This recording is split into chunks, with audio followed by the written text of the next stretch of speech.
بسم اللہ الرحمن الرحیم۔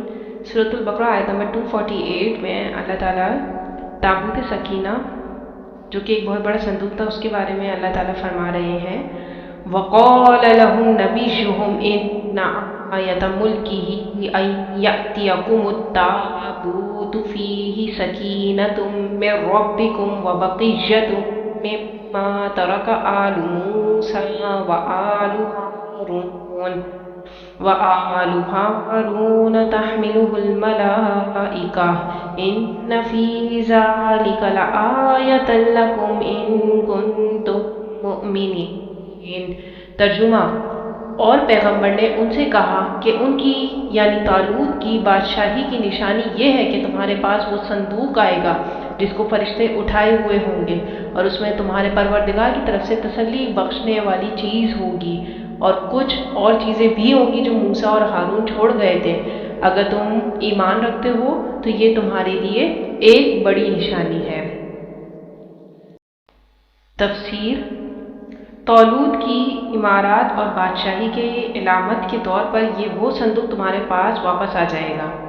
اصل میں یہ تابوت سکینہ لکڑی کا ایک بہت بڑا صندوق تھا جس میں بنی اسرائیل کے انبیاء اکرام علیہ السلام کے تبرکات محفوظ تھے۔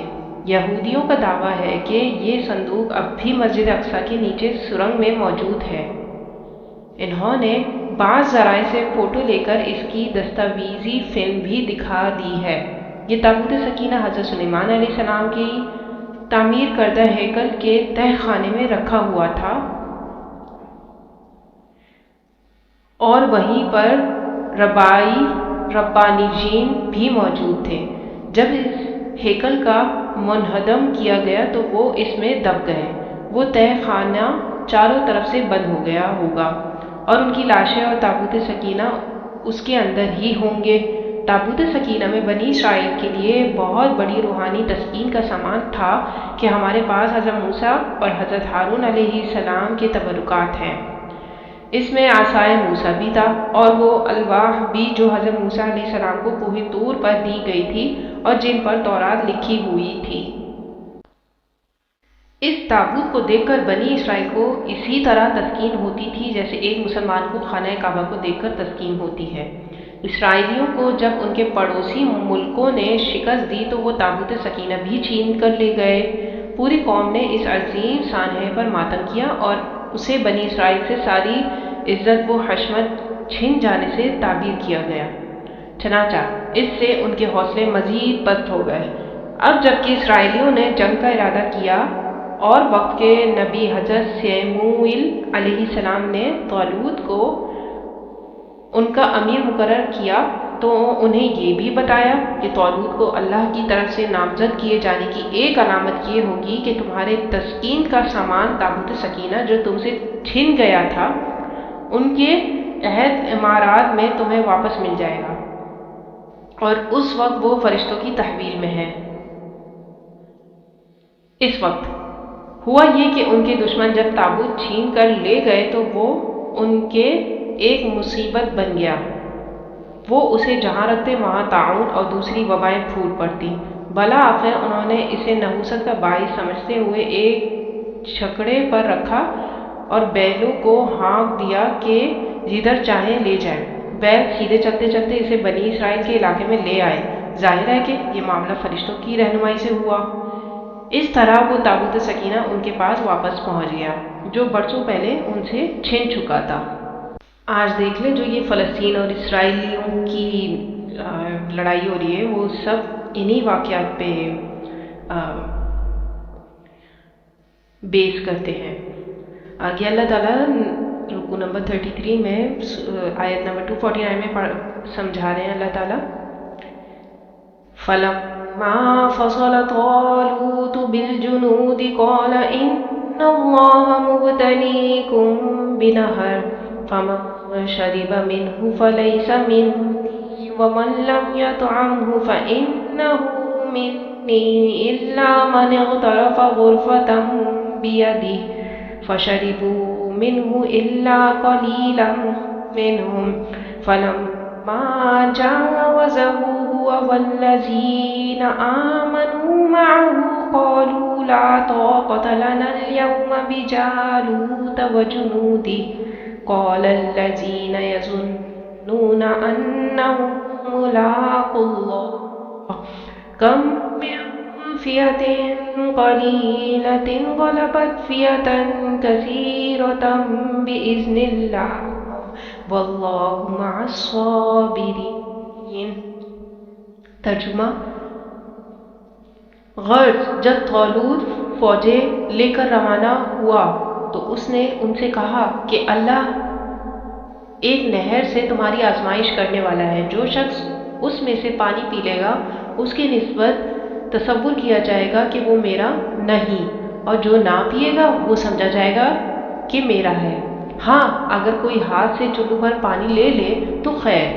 جب وہ لوگ نہر پر پہنچے تو چند آدمیوں کے سوا سب نے پانی پی لیا۔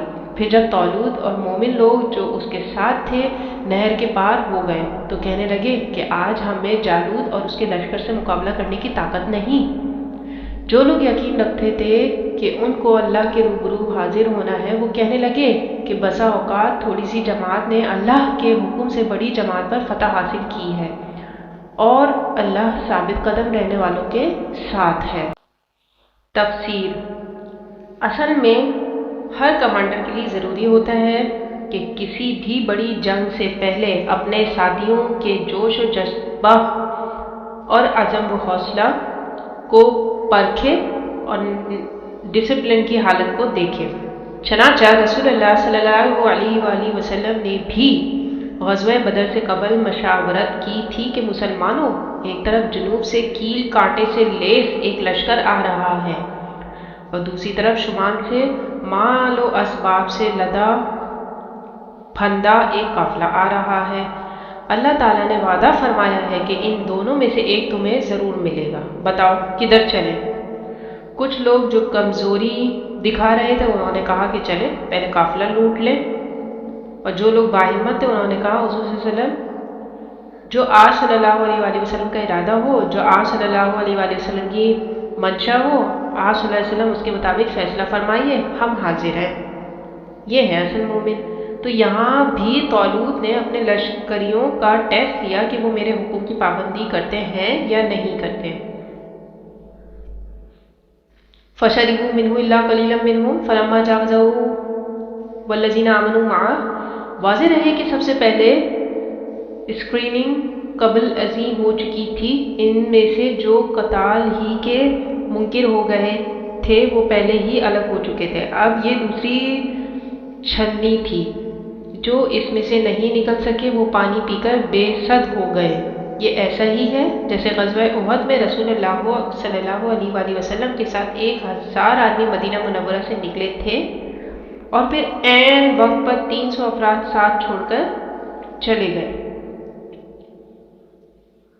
تو جب طالوت اور ان کے ان ساتھیوں نے جو ایمان پر ثابت قدم رہے تھے دریا پار کر لیا، قالوا لا طاقت لنا اليوم بجالوت وجنودہ، تو جالوت بڑا قوی ہیکل اور گرائنڈل انسان تھا، ذرہ بستر میں اس کا پورا جسم اس طرح چھپا ہوتا تھا کہ سوائے آنکھ کے سوراخ کے جسم کا کوئی حصہ کھلا نہیں تھا، سوائے صرف آنکھ نظر آتی تھی۔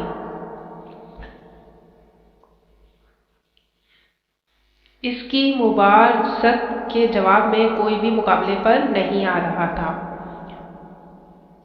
تو اللہ تعالیٰ نے فرمایا قال الذین یظنون انہم ملاقو اللہ کم من فئۃ قلیلۃ غلبت فئۃ کثیرۃ باذن اللہ۔ سو تم آگے بڑھو، ہمت کرو، اپنی کم ہمتی کا ثبوت نہ دو، اللہ تعالیٰ کی نصرت اور مدد سے تمہیں فتح حاصل ہو جائے گی۔